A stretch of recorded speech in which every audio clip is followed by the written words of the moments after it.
How to enable Widevine DRM in Brave browser.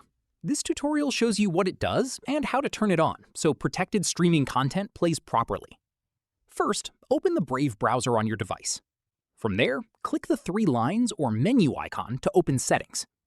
After that, click Extensions on the left sidebar. At this point, scroll down until you find Widevine listed.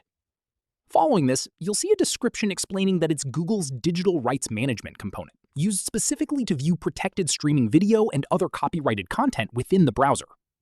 From here, this matters because many major streaming services rely on Widevine to prevent their content from being downloaded or copied, so without it enabled, videos on those sites often fail to load or play at all.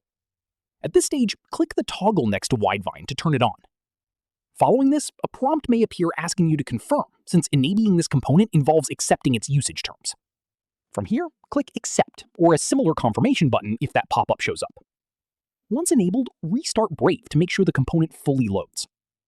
Following this, open a streaming site that previously wasn't working, like a service you subscribe to, and check that the video now plays properly. That's how you enable Widevine DRM in Brave browser. If this helped, drop a like, subscribe for more tutorials, and hit the bell so you don't miss the next one. Catch you then.